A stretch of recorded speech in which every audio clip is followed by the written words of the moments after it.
Olá pessoal, meu nome é Leandro, sou graduando em Engenharia de Controle e Automação pela Universidade Federal de Minas Gerais e vamos dar continuidade ao nosso tópico de equações diferenciais. Hoje nós vamos apresentar o método do fator integrante, que consiste na solução. Bom, é um método de tentativa de solução de uma equação diferencial de primeira ordem nesse seguinte formato. Observem que a derivada primeira tem como um fator multiplicativo a constante 1, ok? Vamos tecer esses comentários mais ao fim dos slides e vamos fazer um exemplo prático para mostrar como que funciona. Temos aqui então um corpo em queda livre, a ação forçante, uma força de resistência do ar e a nossa resultante nesse sentido. Fazendo então das leis de Newton e o diagrama de corpo livre, nós obtemos uma equação diferencial na seguinte forma, em que nós temos a resultante mais a força dissipativa é igual à ação forçante. Aqui nós temos uma equação diferencial de primeira ordem linear.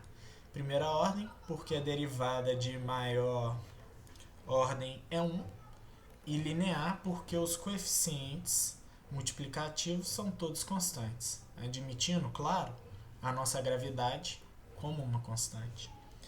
Então, como segundo passo, vamos tentar manejar a equação de forma que ela fique igual àquele formato dito no slide anterior. Aqui nós temos uma constante multiplicativa 1 na derivada de ordem 1. A partir desse formato agora, nós vamos fazer uso de algumas manobras algébricas que consiste no chamado método do fator integrante. O que é isso? Isso nada mais é do que multiplicar a nossa equação por um fator tal que a parte à esquerda da igualdade pode ser vista como uma derivada de um produto. Observem vocês que se a gente pegar essa parte esquerda e comparar com essa forma de derivada de produto, a gente sabe que como a derivada do produto é o produto de uma vezes a outra mais o produto da outra vezes essa uma, nós temos que esse termo aqui, por assimilação, vai ser a derivada do nosso fator. Esse é o grande segredo do método. A derivada do fator nada mais é do que o termo apresentado no slide anterior. Aí, diretamente, conseguimos integrar e achar uma solução para o nosso fator. Bom, então, já que esse é o proceder, vamos integrar, somar uma constante. Essa constante eu já vou adiantar, nós vamos pegar a zero para simplificar a nossa vida e vamos achar a solução. Opa, a nossa solução é uma exponencial. Nós já vimos isso. Vocês vão perceber que a exponencial é um bom chute de solução para equações diferenciais. Quando formos tratar equações diferenciais de segunda ordem, o nosso chute inicial de solução será uma exponencial. Mas isso nós vamos tecer adiante. Por enquanto, uma vez descoberto o nosso fator integrante, nós substituímos na nossa equação original com a seguinte diferença. O que está à esquerda era a derivada de um produto. Então, vamos deixar na derivada do produto com o nosso fator e igualar ao que estava à direita. Dessa forma, nós obtemos uma outra equação muito simples, que basta que integremos em ambos os lados, somemos uma constante e simplifiquemos o simplificável. Nada que seja difícil para vocês.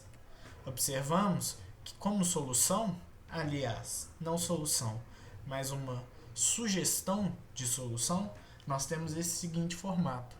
Por que sugestão? Sugestão porque nós não conseguimos determinar essa constante C. Essa constante C apareceu quando somamos a constante na integração e fizemos a simplificação da nossa equação.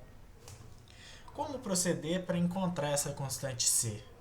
Essa é uma pergunta muito importante, porque a gente ainda não tem a solução completa da nossa equação diferencial. Para que a gente conseguisse resolver, a gente teria que ter um valor inicial. São os chamados PVIs, problemas de valor inicial. Como a gente não tem essa informação, esse é até onde o máximo. Esse é o máximo que a gente consegue ir. Mas há outras coisas que a gente pode pensar também nessa equação que podem ser úteis. Do ponto de vista físico, o que significa tomar o limite quando o tempo tende a infinito dessa minha função? A gente vai ver que a solução é uma constante. Mas o que é essa constante? Vocês conseguem plotar esse gráfico? E uma vez com esse gráfico e já com uma ideia do que é esse limite, vocês conseguem determinar para mim uma função em relação à posição e aceleração no tempo? Agora então, para uma solução da forma geral, vamos admitir que nós não estamos lidando mais com constantes, mas funções que dependem da nossa variável independente. Mas o procedimento para resolver é o mesmo. Vamos lá. Então, a gente multiplica a nossa equação por um fator integrante. Admite que o que está à esquerda da igualdade é uma derivada do produto. Pegando a derivada do produto e associando a minha derivada do fator integrante como esse termo aqui, a gente consegue tirar a primeira equação que temos de resolver.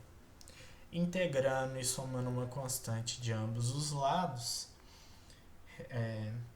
obtemos como solução um logaritmo neperiano do nosso fator igual ao que já fora dito. Simplificando com o exponencial, nós temos essa solução geral para um fator integrante. Nosso fator integrante, a priori, é sempre uma exponencial. Como já foi dito, a exponencial é um bom chute de solução. E isso reforça essa nossa ressalva. Se você substituir aquela variável equivalente ao P de T, se não me engano era K por M, você obtém a mesma solução. Claro, você tem que admitir que o C0 é zero. Mas você obtém a mesma solução que a gente encontrou para aquela equação diferencial. Aqui, já admitindo que a gente conhece o nosso fator e deixando em função do μ de t, por uma questão de simplicidade visual, a gente retorna o nosso fator integrante à derivada do produto, integra de ambos os lados, soma uma constante. Então nós temos que a integral da nossa ação forçante multiplicada pelo fator integrante mais uma constante é o produto do nosso fator integrante vezes a solução, resultando nessa seguinte forma de solução geral. Se vocês substituírem o U de t, se eu não me engano era a gravidade aqui, a gente vai ter 1 sobre o exponencial do K por M, e colocando C1 como uma constante qualquer, vamos colocar C1 igual a C0, que aí a gente cai naquela forma obtida no exercício anterior. Então é isso, pessoal. Aqui nós temos o algoritmo, só resumindo o passo a passo que foi realizado para a solução do problema.